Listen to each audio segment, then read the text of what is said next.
Hi again. Now we're going to go on to the Huns, lesson 58.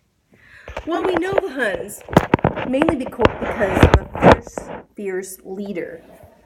His name is Attila. And most cultures know about Attila the Hun because he was a barbarian. Do you know how barbarians got their name? It's kind of weird because the Romans and Italians and the civilized cities, they would see these people attacked and they'd be going bah bah bah bah bah bah, and so they called them barbarians because they thought they couldn't even speak; they were just barking. So they called. Isn't that kind of funny? Well, these people, at this time period, we're going to go, and we're talking about the 300 AD, about the time of Augustine. We're talking about these people that were called Huns. The Huns were always at war all the time. They were always warring against each other and fighting against whoever was around. The life of the Huns was always moving. They had these little ponies that they rode all over the place, and they were always moving, and they'd go from one tent to another tent. They set up tents. They rarely stayed in one place. They originally were from the steppe climates of Asia, which probably included part of Russia and part of China. In fact, the Chinese, one of the big reasons they built that huge wall in China was to keep the Huns out. They were drastically afraid of them. They were ferocious, and they had superior battle skills. They had these little daggers that they would hold with them, and they'd sneak, and they could do different flips and weird things that kind of freaked out a normal military man, or especially a Roman soldier. So they were a little bit different. They came from probably from the area, originally from the area of the Ukraine, but they spread all the way through Mongolia. They talked about the frozen sea. That's how we know that they always said they came from the frozen sea. Well, the Huns, they raided towns and villages. At first, they had no king because each tribe would have its own leader, and they were labeled as barbarians, of course. And also, the Roman Empire said they were a race savage beyond all parallel. So even the Romans thought of the Huns being a very savage people and fierce warriors, of course. They really focused on the element of surprise. You know, the Roman army would march in and file in stand in rows, where, of course, the Huns, they just hid behind the trees, and they'd watch for the element of surprise. They fought on these little ponies and even knew how to fight while they were galloping. And you always would know a Hun's pony because he would plait the pony's tails, which I don't know, not pleat, but they put plates in it. I have no idea what that's about. But anyway, they lived in these large tents, and sometimes they'd set up 6 to 10 tents. And they would travel in tribes, but then they started traveling in larger groups, and they call these larger groups hordes. Here come the hordes, they would say, of the Huns.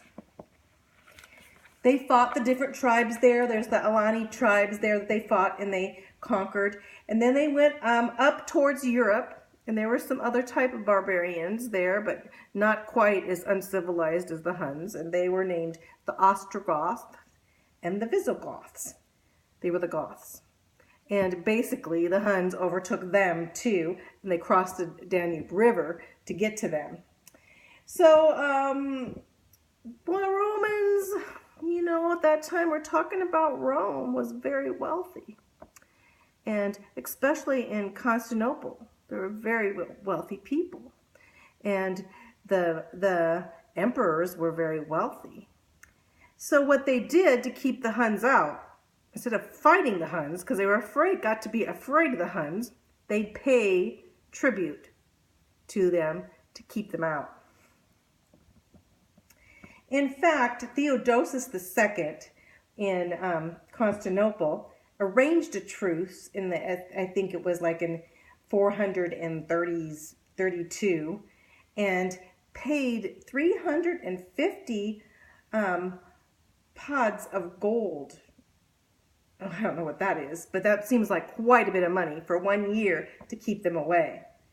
So you have these barbarians with lots of money and anything they wanted, but they still were barbarians. And they still caused havoc, and they didn't always keep their word.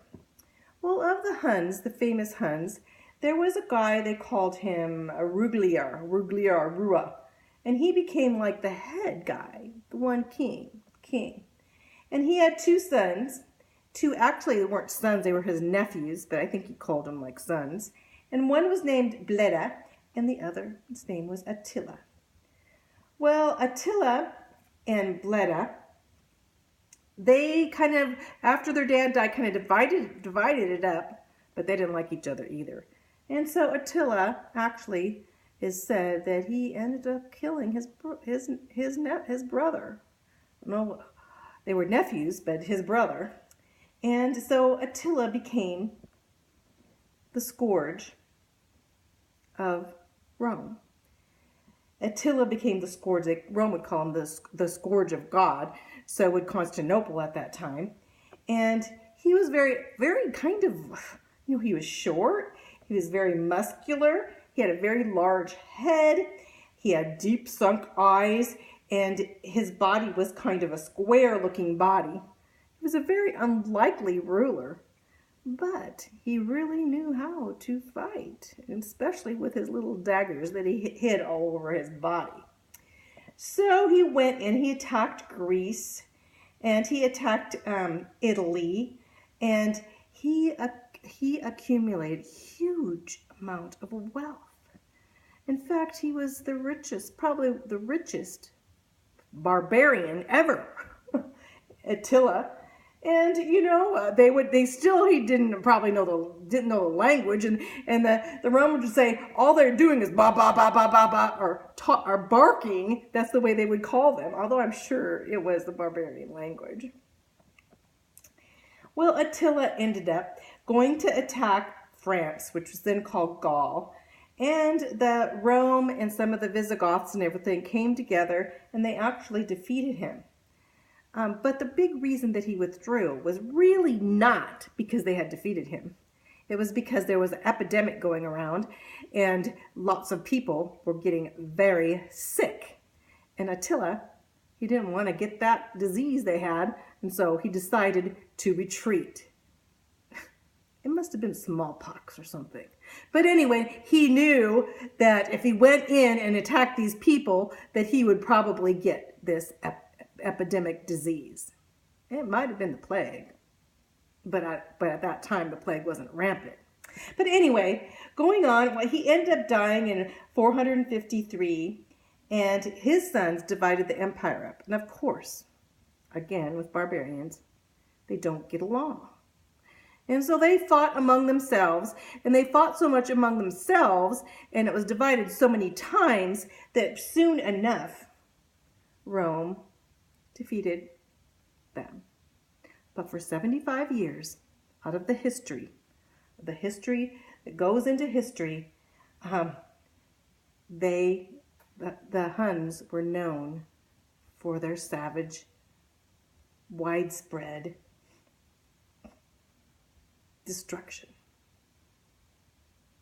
What do you say? Well, it may pay for just a while to be a Hun, but honey, in the end,